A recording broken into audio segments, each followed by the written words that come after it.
A quiet nurse was grabbed from behind in an empty corridor of a naval hospital, humiliated in front of doctors who thought she was too weak to fight back.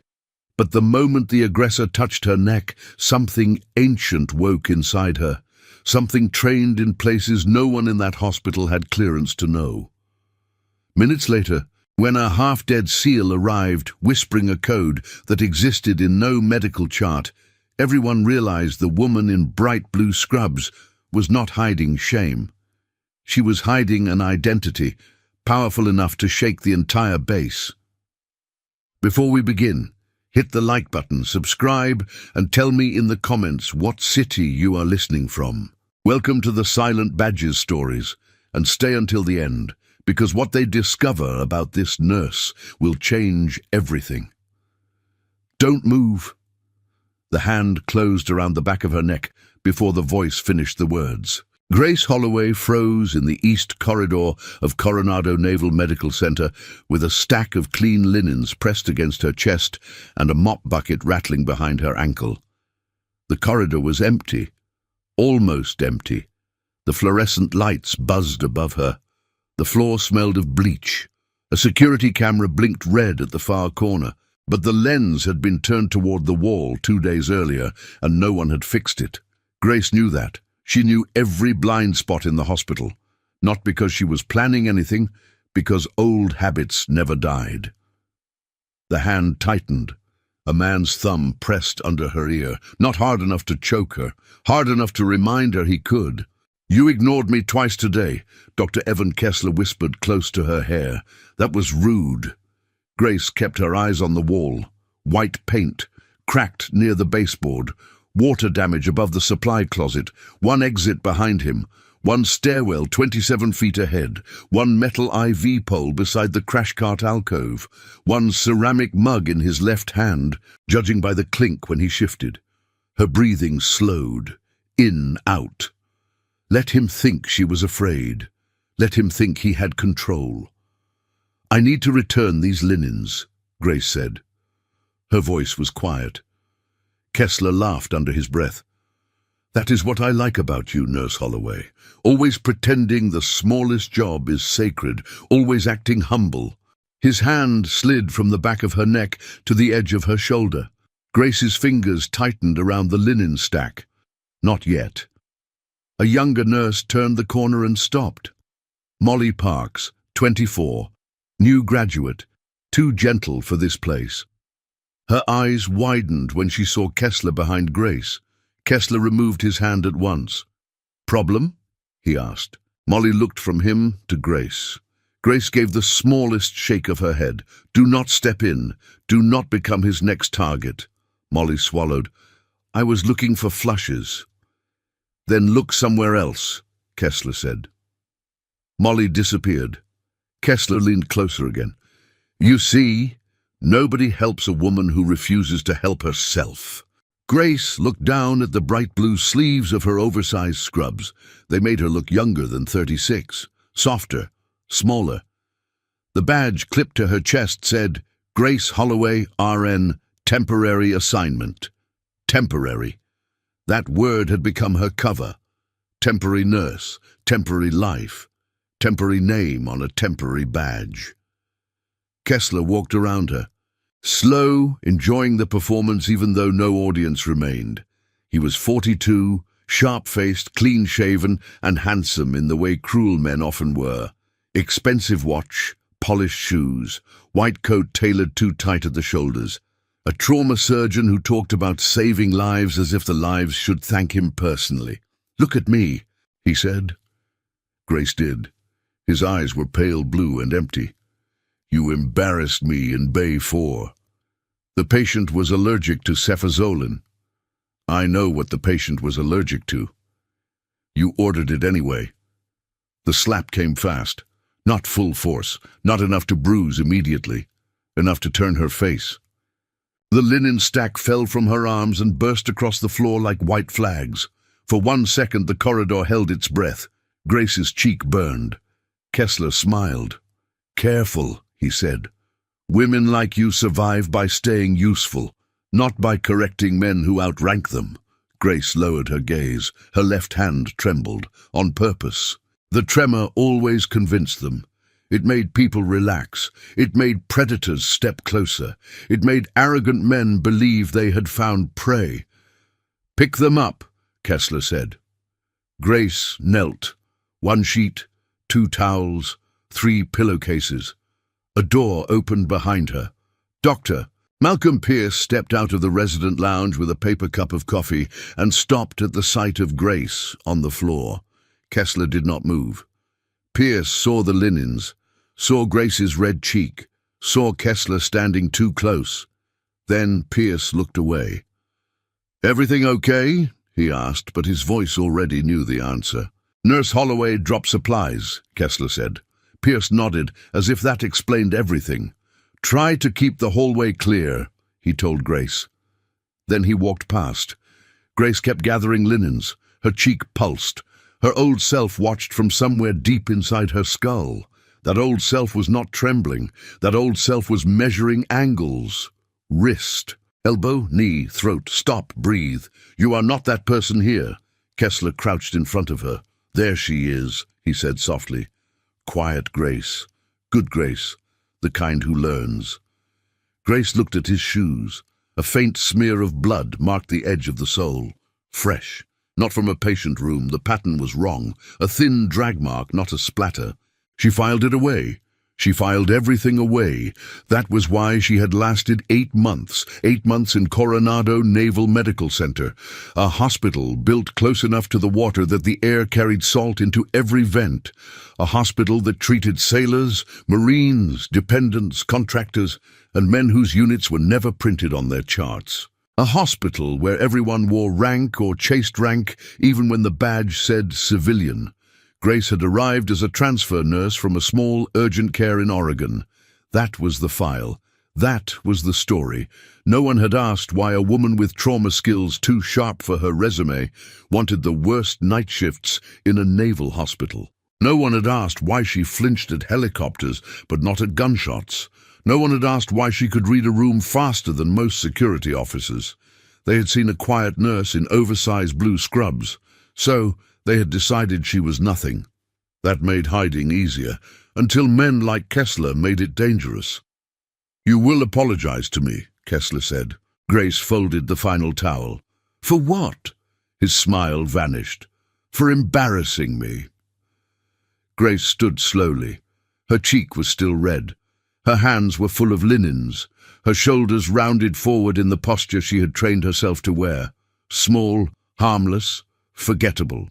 "I'm sorry the patient almost received a medication that could have stopped his breathing," she said. Kessler stared. The apology was shaped correctly. The blade inside it was not. His hand moved. This time he grabbed the front of her scrub top and shoved her backward into the wall. The linens dropped again. Grace's head hit the painted concrete. Paint flashed white behind her eyes. Something old woke fully. Not anger. Anger came later. This was colder. A switch moving from safe to threat. Kessler's face hovered inches from hers. "You think you are clever?" Grace smelled coffee on his breath. He had moved his weight too far forward. Right knee locked, left shoulder open. Thumb loose on fabric. Bad control. Worse awareness. She could break his wrist in half a second. She could drive his face into the wall before he blinked. She could put him on the floor without killing him. She could do many things. Instead, she lowered her eyes. "No, Doctor." Footsteps sounded near the nurse's station. 2 corpsmen entered the hall pushing an empty gurney. A respiratory tech followed, laughing at something on his phone. All 3 stopped. Kessler released Grace and stepped back. "Nurse Holloway became lightheaded," he said smoothly. Grace bent to gather the linens for the second time. 1 corpsman smirked, the other looked uncomfortable. The respiratory tech laughed once, then stopped when Grace looked up. For just 1 second, her eyes were not quiet. The tech looked away first. Kessler adjusted his white coat. "She is fine," he said. "She just needs to learn balance." The corpsman moved on. Grace stayed low. She waited until Kessler's footsteps faded toward the trauma wing. Then she stood, Molly was watching from behind the medication room door. Tears filled the younger nurse's eyes. "Grace," Molly whispered, "I saw everything." "No, you didn't." "But you saw nothing." Molly stepped into the hall. "He can't keep doing this. He grabbed Olivia last month. He cornered Jenna in the locker room. Everyone knows." Grace's gaze sharpened. "Everyone knows?" Molly wiped her cheek. "Everyone. And no one reported it. People reported. Nothing happened. He brings in money. He saves special cases. Command likes him. Administration protects him." Grace looked toward the trauma wing.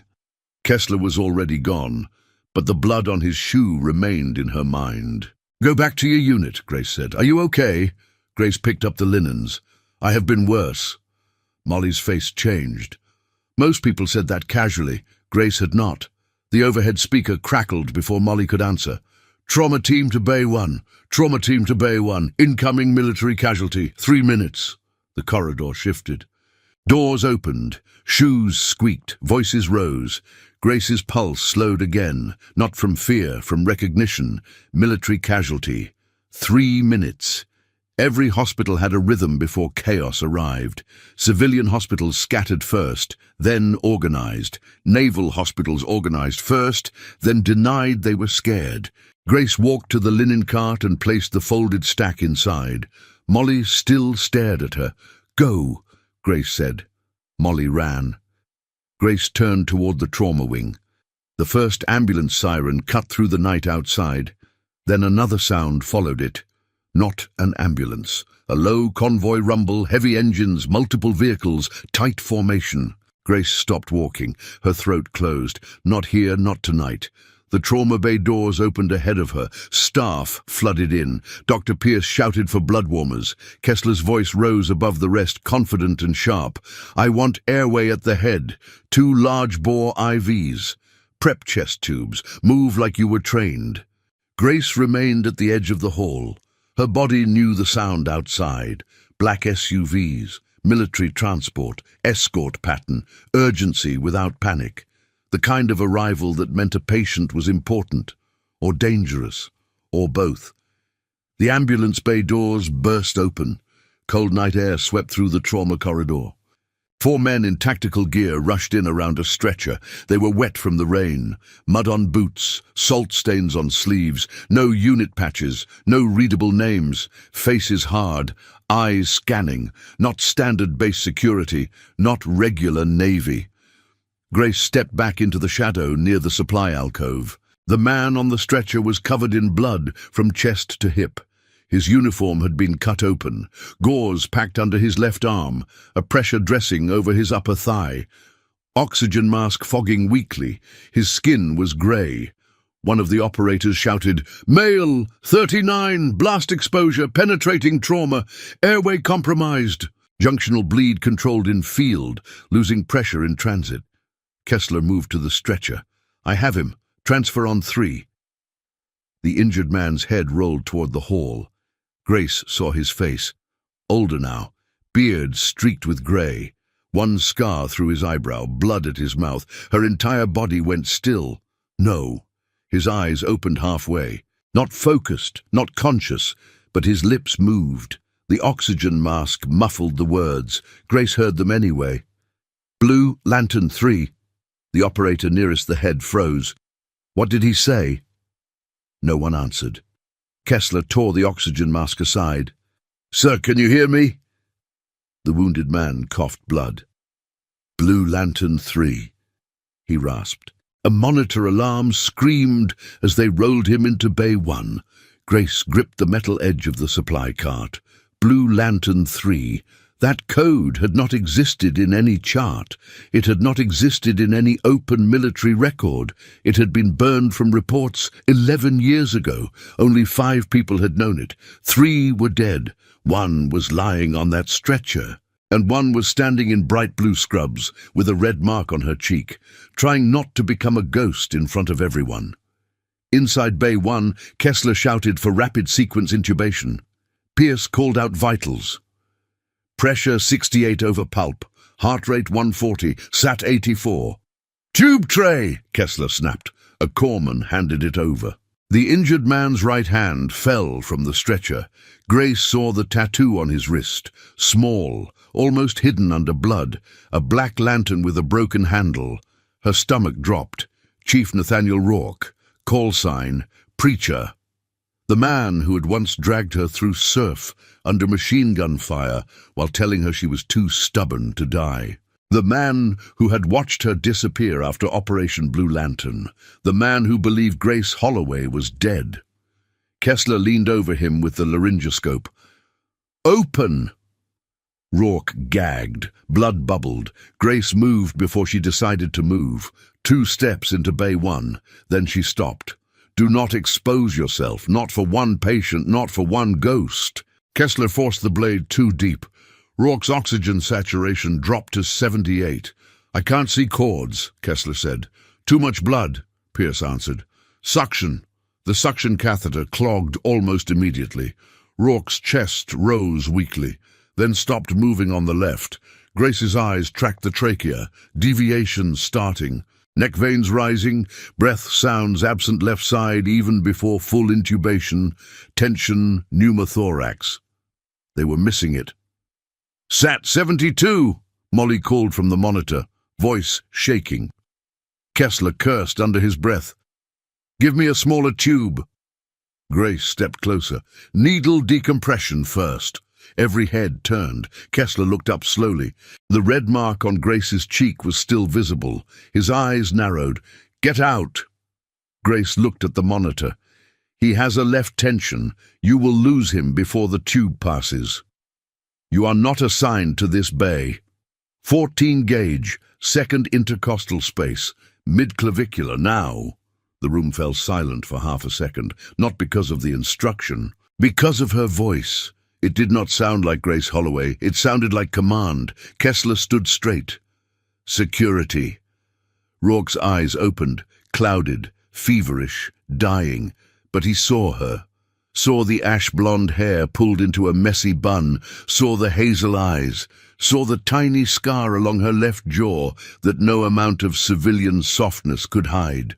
His lips moved. No one heard it. Grace did. "Wraith!" The room tilted. The nearest operator snapped his head toward Grace. "What did he call her?" Kessler looked from Rourke to Grace. "Out! Now!" Grace reached for the decompression kit. Kessler grabbed her wrist. That was his mistake. It was also the moment Coronado Naval Medical Center stopped knowing who it was dealing with.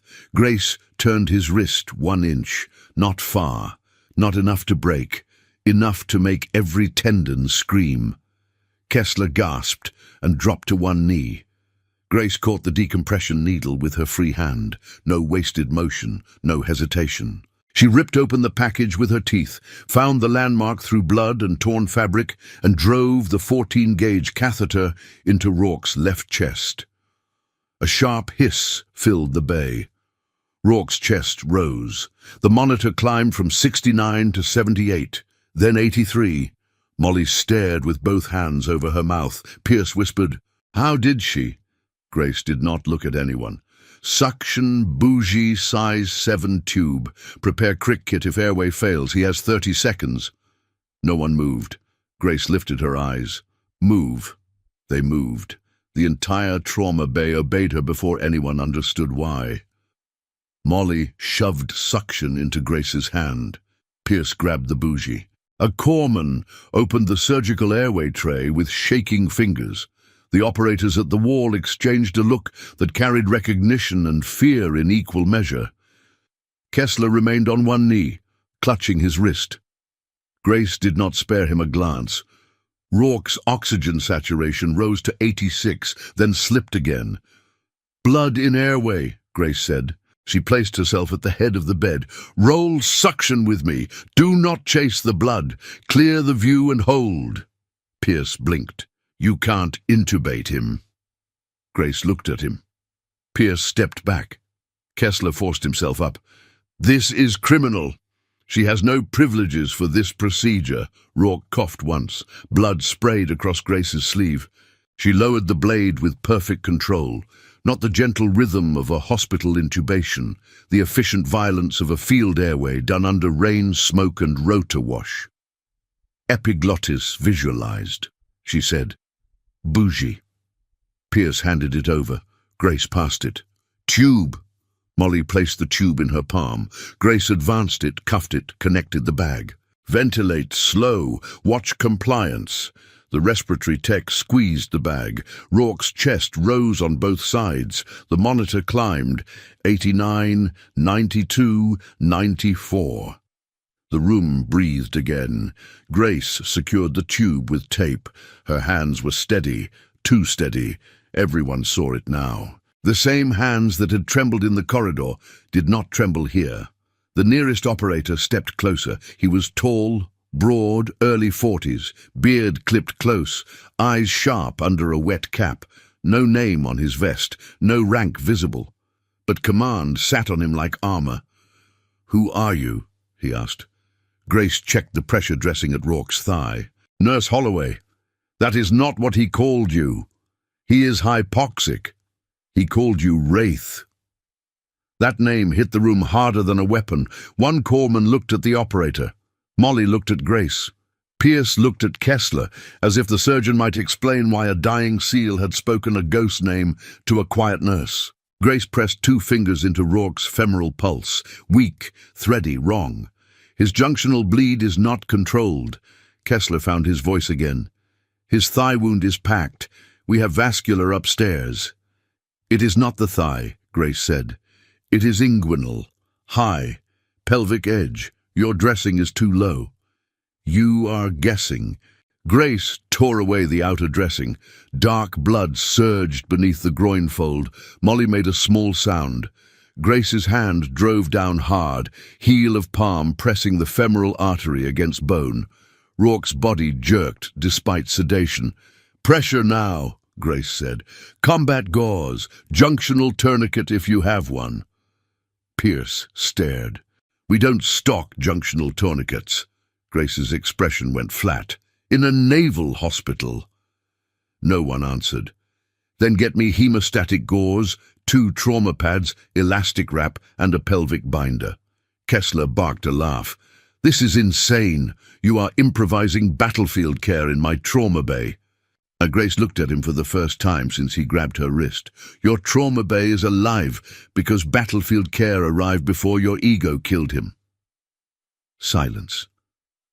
The operator's mouth tightened, almost a smile. Kessler's face went red. "You are finished here." "No," the operator said. His voice was low but absolute. Kessler turned. "You do not control this hospital." "Tonight I do."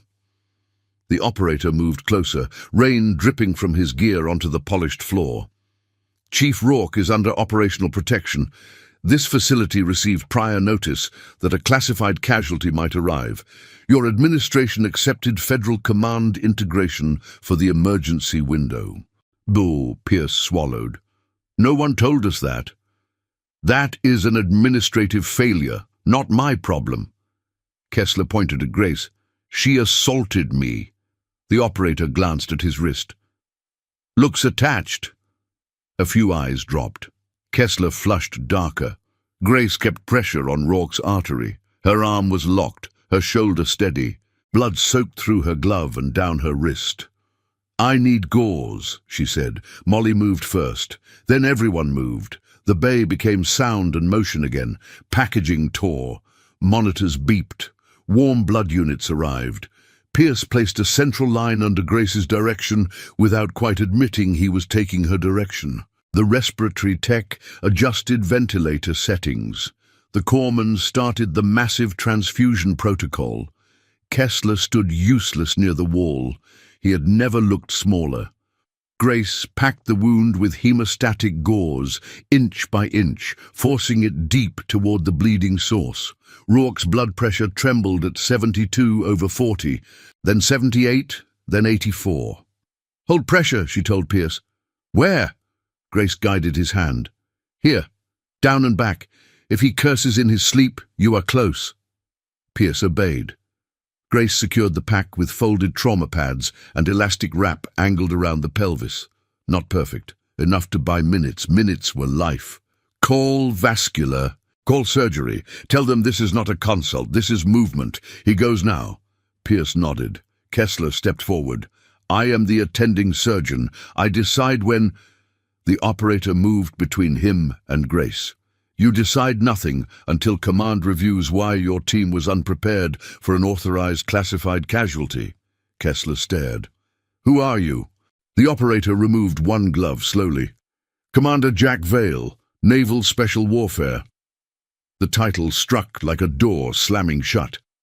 Even Kessler knew enough to stop talking. Vale turned back to Grace. His eyes searched her face. Not rudely, carefully, like a man looking at a photograph that had been burned and trying to remember the original. Rourke called you Wraith, he said. Grace stripped off her bloody gloves. He needs surgery. I asked who you are, and I answered. Vale stepped closer. I have been in the teams 18 years. I have heard that call sign twice, both times from men who did not say it casually. Grace reached for a clean pair of gloves. Then you know men say strange things while dying. He is not dying now, because of you. Grace looked at Rourke. His pressure was 90/50, still bad, better than dead. Surgery arrived at the bay doors with a transport team. The lead surgeon, Captain Elise Ward, entered tying her mask behind her head. She was in her 50s. Grey hair tucked into a cap, eyes bright and severe. Status. Kessler opened his mouth. Ward ignored him and looked at Grace. Grace gave the report in 19 seconds. Blast exposure. Left tension decompressed with 14 gauge. Airway secured with 7 tube after blood obstruction. Junctional hemorrhage, high left inguinal. Impact with hemostatic gauze and direct pressure. MTP initiated. Current BP 90/50. Pulse 120. SAT 94 ventilated. Possible pelvic involvement. Needs or now. Ward stared at her, not shocked, evaluating. Name? Grace Holloway, RN. Who trained you? Grace said nothing. Ward's eyes narrowed. Then she turned to her team. Move him. They rolled Rourke out. Vale followed 2 steps behind, then paused at the door. Holloway. Grace looked up. Do not leave the hospital. It was not a request. Grace's face remained still. I have patience. You have questions waiting. He left. The bay emptied around her. The sudden quiet felt louder than the chaos. Blood pooled under the trauma table. Used packaging covered the floor. A smear of red marked the side of Grace's bright blue scrub top. Her cheek had darkened where Kessler struck her. Molly stood near the monitor, pale. Pierce removed his gloves slowly. Kessler breathed through his nose like a bull. Then he smiled. Not wide. Worse. Controlled. You just ended your career, he said. Grace turned toward the sink. Maybe. Maybe. He laughed once. You assaulted an attending surgeon, performed invasive procedures beyond nursing scope, interfered with trauma command, and exposed this facility to federal review. Grace washed blood from her hands. The water ran pink. The patient lived. That does not protect you. It protects him. Kessler stepped closer. Grace saw the movement in the reflection of the metal cabinet. Molly saw it too. Doctor, Molly said, voice small. Kessler ignored her. You think those operators will save you? They will disappear behind classified paperwork by morning. I will still be here.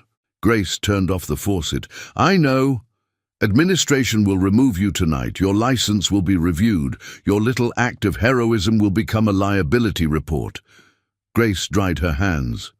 Then write it accurately. Kessler blinked. What? Write that you grabbed me from behind in a blind corridor. Write that you struck me. Write that you ordered a medication for an allergic patient earlier today. Write that you missed a tension pneumothorax and a junctional bleed in a special warfare casualty. Write that your hands were empty while mine were keeping him alive. The room went still. Molly's lips parted. Pierce looked at the floor. Kessler's face turned white around the mouth. "Careful," he whispered. Grace stepped closer. Not much. Just enough for him to feel the difference. Her shoulders were no longer rounded. Her head was no longer lowered. The same woman stood before him, but the shape had changed. "No," Grace said. "You be careful." A sound broke the moment. Slow clapping from the bay entrance. Everyone turned. Hospital Director Warren Lyle stood there in a navy suit, silver hair combed back, jaw tight. Beside him was Commander Vale. Behind them stood 2 Shore Patrol officers and Captain Ward's surgical liaison. Lyle lowered his hands. "Nurse Holloway," he said, "my office, now." Kessler's smile returned. "Gladly," Grace said. Molly stepped forward. "Sir, I saw Dr. Kessler." "Not another word," Lyle said. Molly froze. Grace looked at her. Tiny shake of the head. "Stay alive." They walked through the hospital in a strange procession. Lyle in front, Grace behind him, Vale beside her but not touching. Shore Patrol trailing 2 steps back. Staff stared from doorways. Whispers followed. "That's her. The nurse from Bay 1. She dropped Kessler. No, she saved that SEAL. Who is she?" Grace heard all of it. She also heard the hospital itself. Air handlers, elevator cables, distant monitor alarms, rain against windows. Boots changing tempo behind her. Vale matched her pace. "You are limping," he said quietly. "No." "Left side. Old injury." Grace did not answer. "Rourke knew you. Many patients confuse faces. He called you by a classified call sign." Grace stopped walking. Vale stopped too. For 1 second, only the 2 of them existed in the corridor.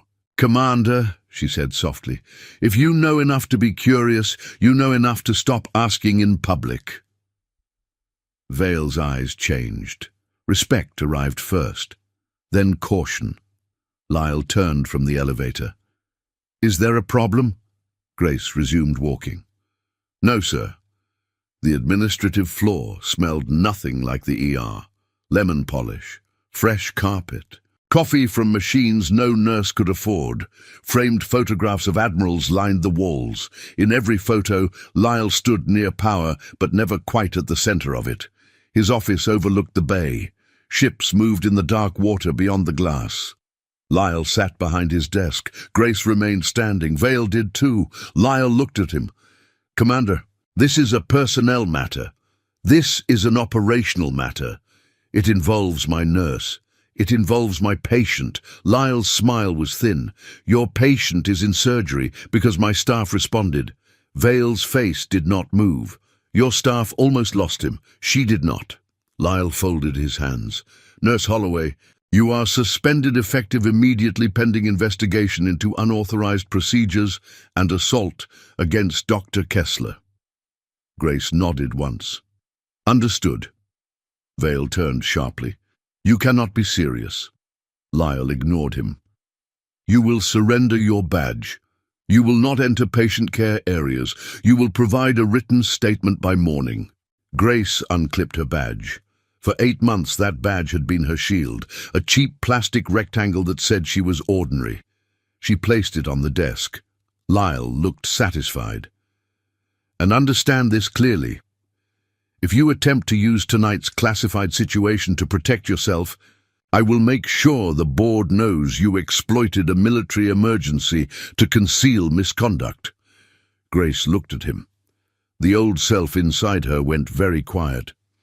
"You knew he was coming," she said. Lyle's smile faded. "Excuse me?" "Commander Vale said the facility received prior notice of a classified casualty window. Your trauma team was not briefed. Your equipment was incomplete. Your security camera in the East Corridor was turned away. Kessler had fresh blood on his shoe before the casualty arrived." Vale's head turned slightly. Lyle's face hardened. "You are making dangerous claims." "No," Grace said. "I am making a list."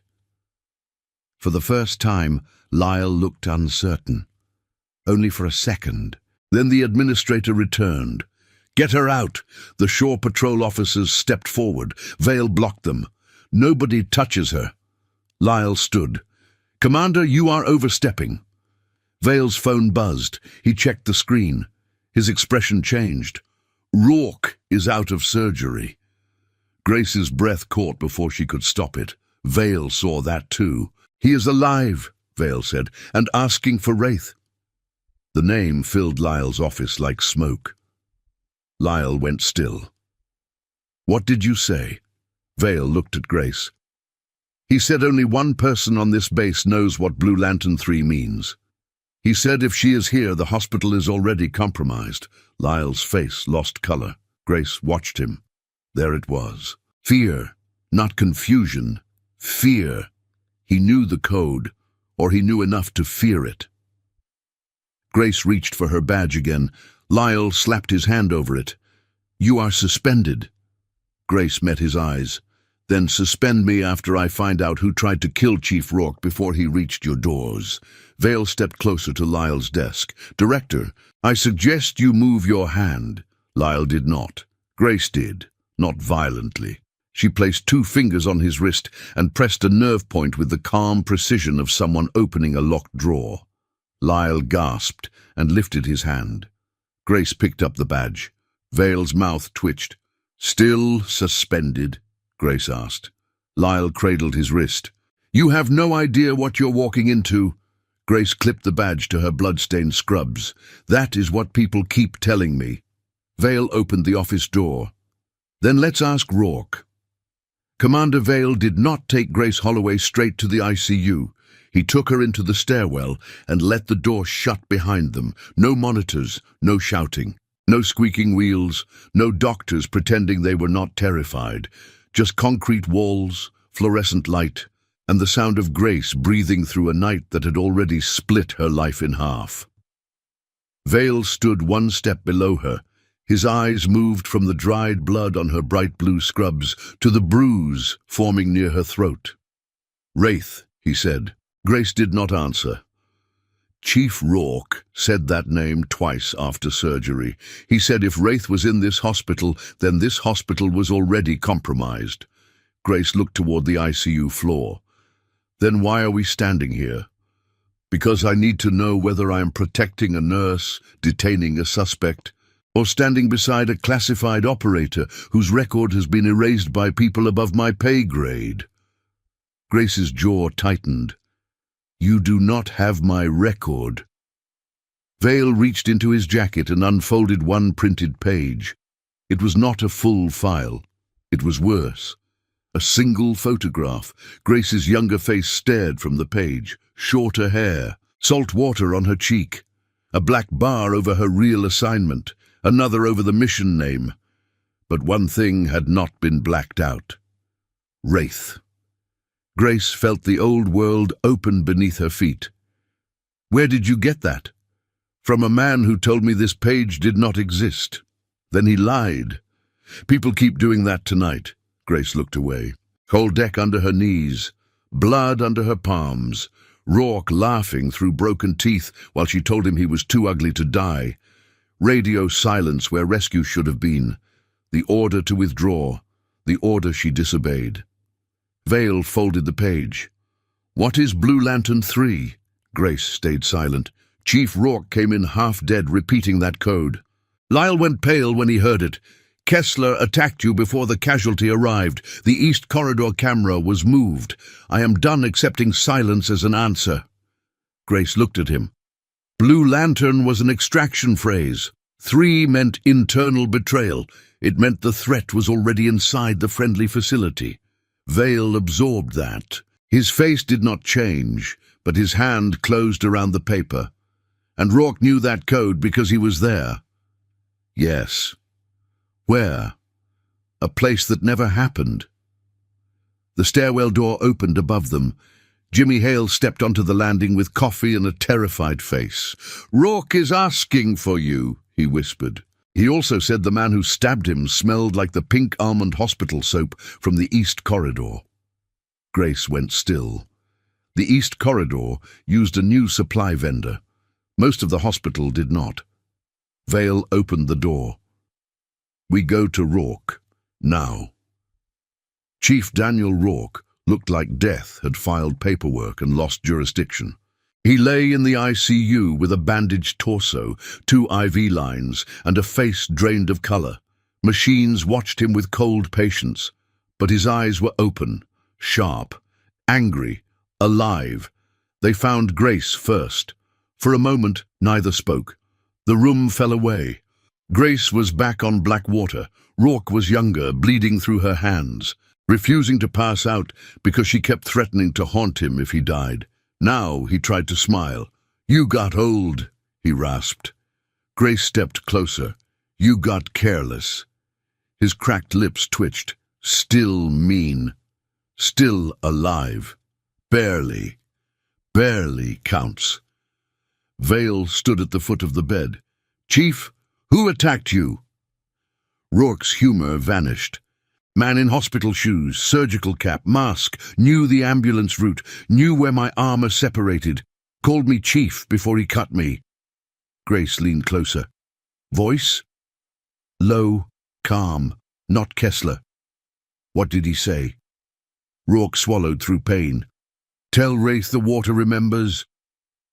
The words hit Grace harder than any hand on her throat. Vale saw it. "What does that mean?" Rourke answered before Grace could. "It means Meridian is not buried." Vale turned. "Meridian?" Grace closed her eyes once. Meridian. The mission that did not exist. The extraction route sold to the enemy. The report she filed. The report that disappeared. The reason she left the only world where her hands had ever made sense. Rourke's monitor quickened. Grace reached for the pain pump. He caught her wrist weakly. "No. Need clear head. You need to stay alive. Then listen fast." Vale stepped closer. Rourke's voice thinned. "There is a list. Surviving names from Meridian.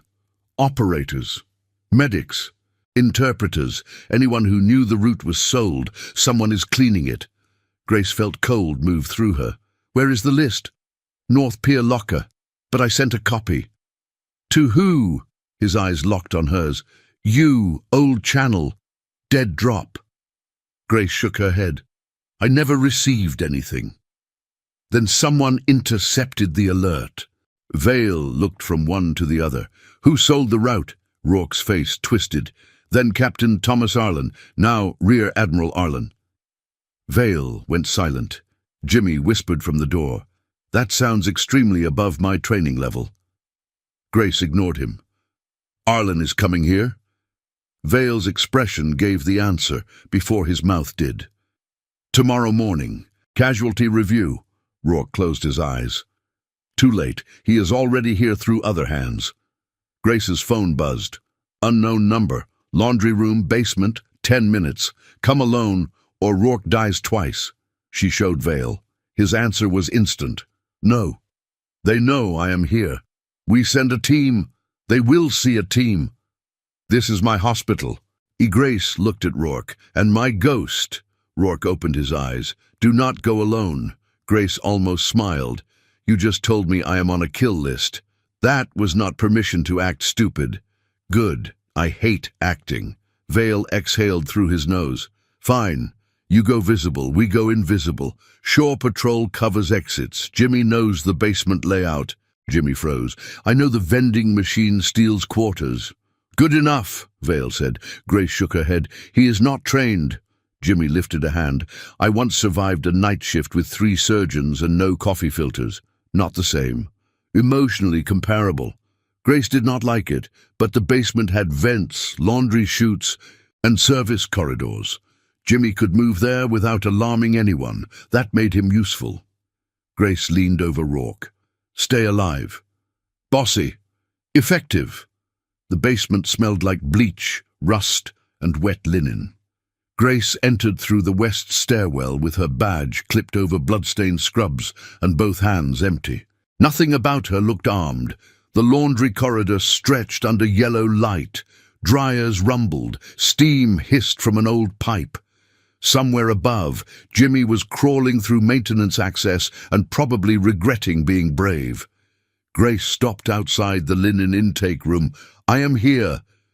A man stepped from the shadows in a maintenance jacket, surgical mask, and navy blue cap, average height, average build, designed to disappear. But his shoes were operating room clogs, and the almond soap clung to him. He held a compact pistol low at his side. "Hands up!" Grace raised them. "You cut Rourke." He moved. People do that when stabbed.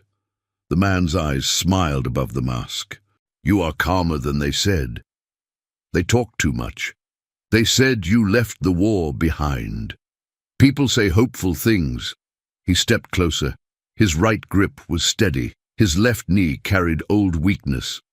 The pistol was too close. "You will open the dead drop," he said. "You will give me the file. Then you return to your little life. Nurse Holloway, night shifts, bad coffee, men like Kessler putting hands on you while you pretend it does not bother you." Grace kept her voice flat. "Kessler worked for you?" "Kessler is a weak man who enjoys permission. Weak men are useful." "Where is he?" "Gone." A faint click came from the ceiling vent. "Jimmy." Grace shifted half an inch. The pistol rose. "Do not." She stopped. "Meridian was not a mistake," the man said. "It was a transaction. You ruined it by saving men who were supposed to die." Grace felt rage rise. Quiet, old, useful. "Who are you?" "Nobody. Nobody usually talks less." Her hidden radio buzzed once against her waistband. Vale's signal. Exits covered. The man's eyes dipped. Grace moved. She kicked the brake off a linen cart and drove it into his bad knee. The pistol fired once. The round punched into a dryer door. Steam burst white across the corridor. Grace trapped his gun wrist against the cart frame, turned under his elbow, and stripped the weapon free. He was fast. She was faster. He slammed her into the wall. Pain flashed through her shoulder. He reached for a blade.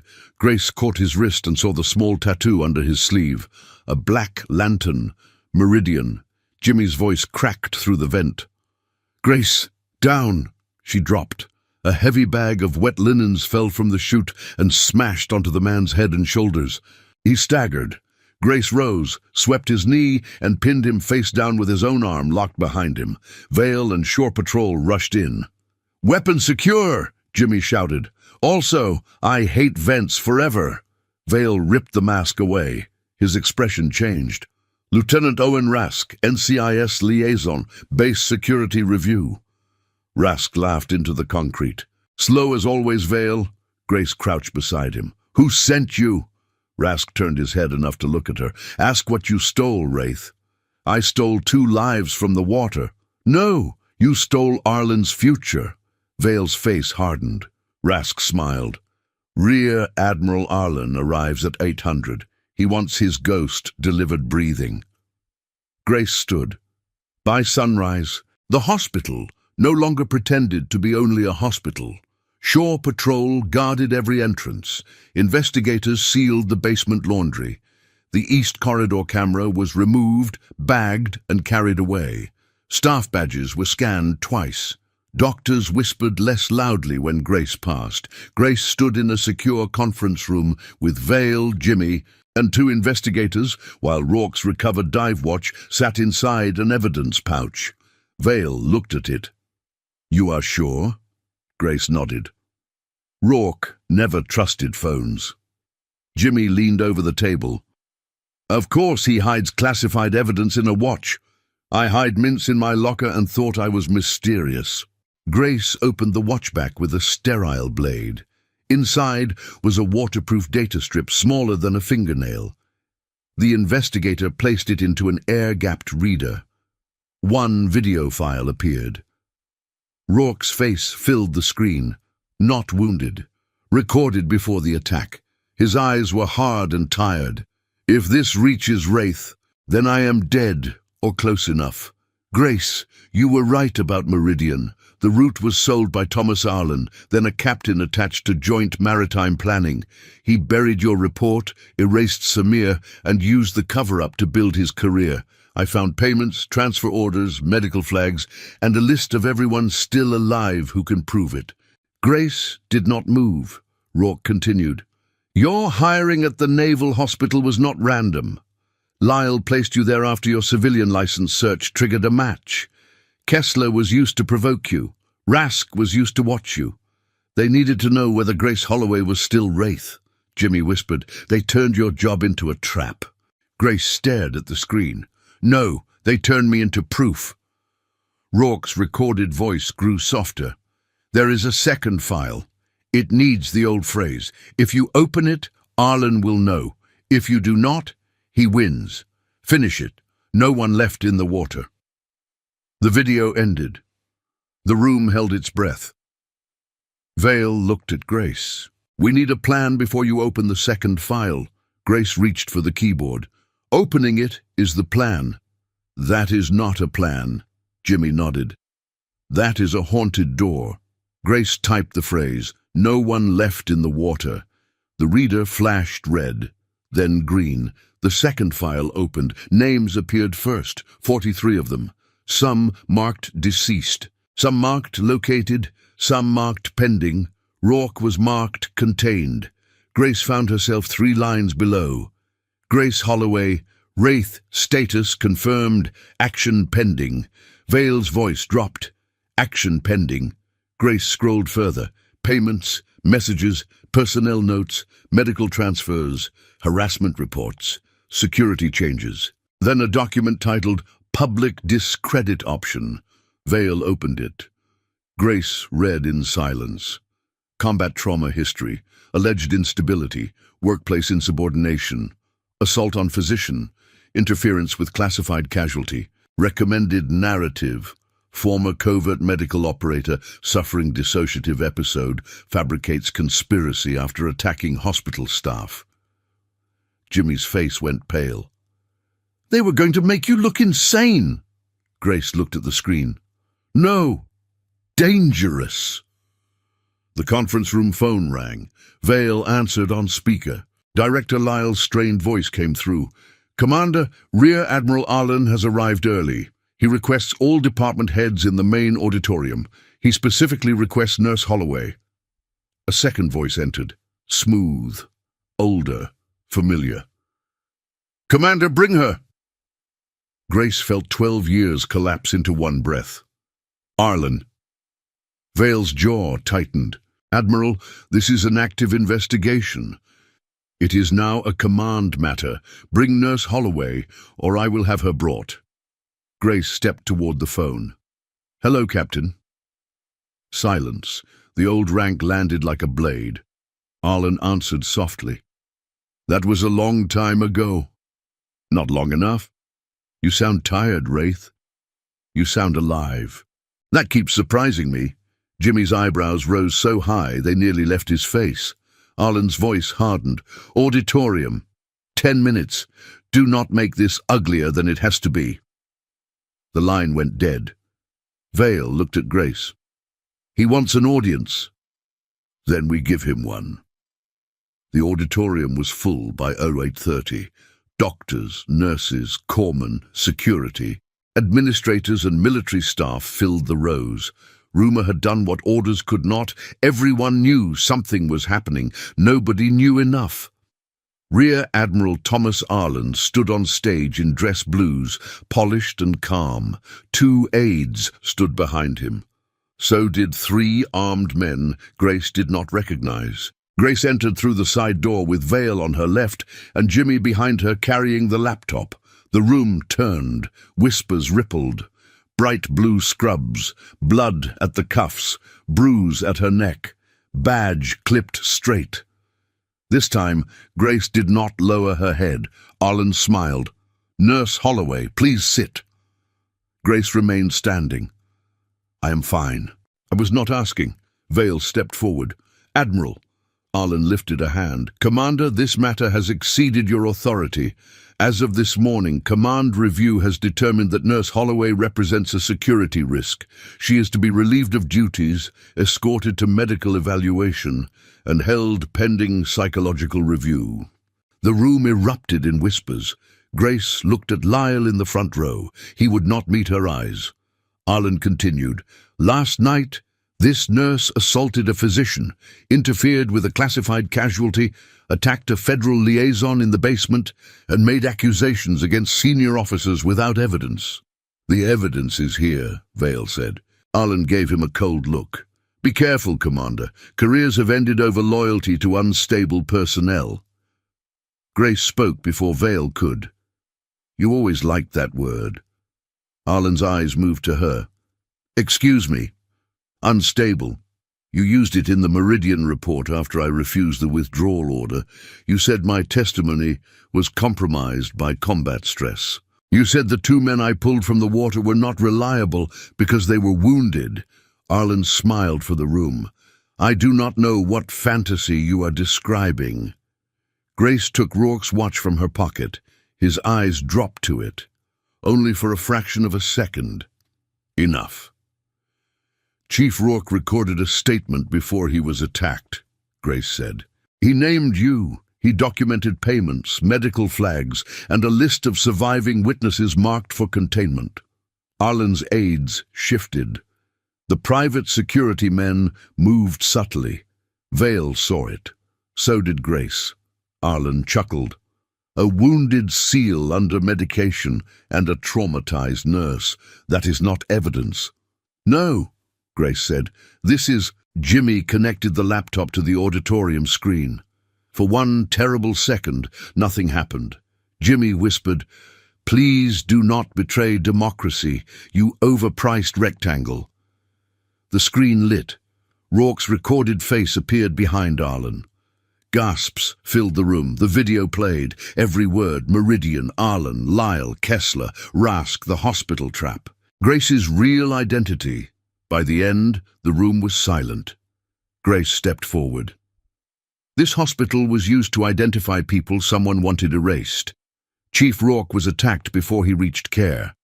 I was placed here to confirm whether I was Wraith.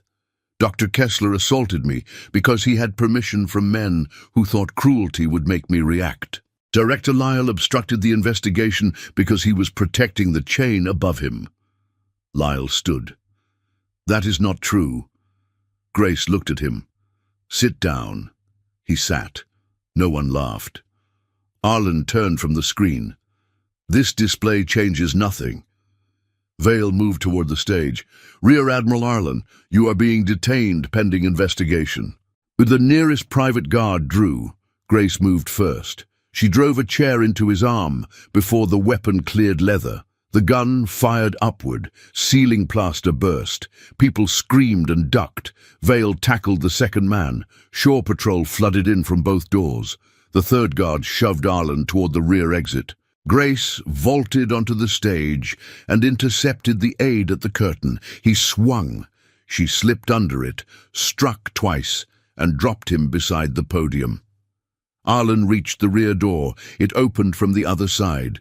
Chief Rourke stood there in a hospital gown, blanket over his shoulders, IV taped to one arm, and murder in his eyes. An ICU nurse stood behind him, looking furious. "He refused to stay," she snapped. Rourke leaned against the frame. "Going somewhere, Admiral?" For the first time, Arlen looked afraid. Not of Grace. Of the dead refusing to stay buried. Grace stepped beside Rourke. "You should be in bed. You should be retired." "I was. Terrible at it."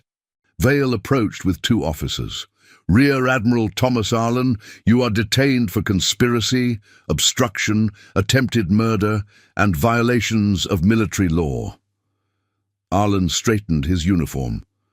"You have no idea what you're doing. Meridian protected national interests." Rourke's voice was gravel. "You sold our route." "I made a hard choice." Grace looked at him. "No, you made a profitable one." The officers took Arlen. As they led him past the rows, no one spoke. Doctors who had laughed at Grace watched a rear admiral leave in restraints. Nurses who had lowered their eyes watched a quiet woman in blue scrubs stand with blood on her sleeves and command in her spine. Jimmy crawled from behind the media table with the laptop clutched to his chest. "I saved the computer," he said. "Also myself, in that order by accident." Vale looked at the bullet hole in the ceiling, then at Grace. You exposed a rear admiral in front of half the hospital. Grace adjusted Rourke's blanket. He asked for an audience. Security irregularity, senior personnel detained, ongoing investigation, no current threat to patients. It said nothing about Meridian, nothing about Wraith, nothing about a rear admiral being taken from a naval hospital auditorium while a nurse in bright blue scrubs stood under a bullet hole in the ceiling. But hospitals do not need official statements to understand truth. Truth moves in whispers. By noon, every floor knew Grace Holloway had been attacked, had saved Chief Rourke, had fought Rask in the basement, and had exposed Arlen in front of everyone. By 1400, nobody called her quiet nurse anymore. Grace sat beside Rourke in the ICU because he refused sedation unless she promised to insult him every hour. "You look terrible," she said. His eyes stayed closed. "Weak. Try harder. You look like a man who tried to intimidate a rear admiral while wearing a gown open in the back." "Better." The ICU nurse shook her head from the medication cart. "I am documenting that the patient is impossible." "Classified," Rourke mumbled. Vale entered with coffee and a folder. "Arlen is in secured custody. Rask is talking now that Arlen denies knowing him. Kessler was caught at the south gate in civilian clothes. Lyle has been suspended and detained." Grace looked at the monitor. Rourke's pressure was better. Alive, all scared. The ICU nurse muttered, "Good." Vale opened the folder. "There is more. Meridian Review is being reopened. Your original report is being restored. Samir Haddad's family will receive corrected status and benefits." Grace went still. Samir, the interpreter she had dragged from the water while he begged her not to let his wife think he had betrayed anyone. The man, reduced to an erased footnote because truth was inconvenient. Grace's voice came out low. "His family is alive?" Vale nodded. "Wife and daughter. Michigan. Protected status delayed for years because your report disappeared. That changes now." Rourke reached for Grace's hand. His fingers were cold but strong. "We got one back," he whispered. Grace swallowed. "Not enough." "Never is." Vale placed another page on the table. "There is a command hearing tomorrow. They want your statement." Grace read the first line. Grace Holloway, RN. Under it was a second identifier. "Former Naval Special Warfare Medical Attaché Classified Program. The buried life typed back into existence." "Do I have a choice?" she asked. Vale answered honestly. "Legally, yes. Practically, no. If you do not speak, Arlen's allies will turn this into one unstable nurse, one angry SEAL, and one misunderstood admiral." Rourke snorted. "Misunderstood traitor." The ICU nurse nodded. "Better wording." Grace folded the page. "Then I speak." The command hearing happened behind locked doors. Grace wore bright blue scrubs instead of a suit because the nurse they tried to bury deserved to be seen. She testified about Meridian in short, clean sentences. She named the withdrawal order, the 2 men left below deck, the route that had been sold, and the report Arlen erased. When asked why she disobeyed, she gave the only answer that mattered. Because the order was wrong. Admiral Hensley restored the original report, protected Grace's civilian position, reopened Samir Haddad's record, and made one thing clear. No one would ever again use Grace's trauma as a weapon against her. Outside the chamber, Jimmy waited with a crushed muffin, and Vale waited without pretending he had not been worried. Grace took the muffin, looked toward the hospital road, and said she was ready to go back. The return was harder than the hearing. At least officers understood silence. Hospital staff filled it with guilt. Grace entered through the main doors at 1540. Conversations stopped. People stared, looked away, then stared again. 2 corpsmen snapped to attention. Grace stopped. "Please do not do that in the hallway," they flushed. "Yes, ma'am." At the nurse's station, Kessler's nameplate had been removed from the physician board. Lyle's office door was sealed. Someone had placed a handwritten sign over the complaint box. It will be read now. Jimmy appeared beside her. ICU nurse made that. She threatened administration with a stapler. Good. The stapler or the sign? Both. Doctor. Amelia Cross approached and apologized for hesitating because Kessler had framed Grace as difficult. Grace accepted only one promise. Make sure it does not happen to the next nurse. Cross nodded, ashamed and changed. 3 days later, Rourke was moved from ICU to step-down. He complained about the wheelchair, the food, the blanket, the television, and Grace refusing to let him interrogate Rask from bed. Medical tyranny, he said. Correct, Grace said. Jimmy entered with a pudding cup. Contraband. Grace looked at him. He is on a restricted diet. Jimmy froze. Rourke pointed weakly. Traitor! Jimmy backed away. I was never here. Grace took the pudding. I will return this to nutrition. Rourke sighed. You survived black sites but fear pudding? I fear aspiration pneumonia. He shook his head. Cold woman. A live patient. When Jimmy left, Rourke handed Grace a folded sheet. Hensley left this.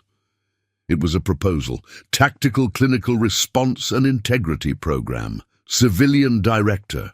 Based at the Naval Hospital. Nursing Authority. Full autonomy. Attached note from Hensley read, You know what systems look like when they are built by cowards. Build one that is not.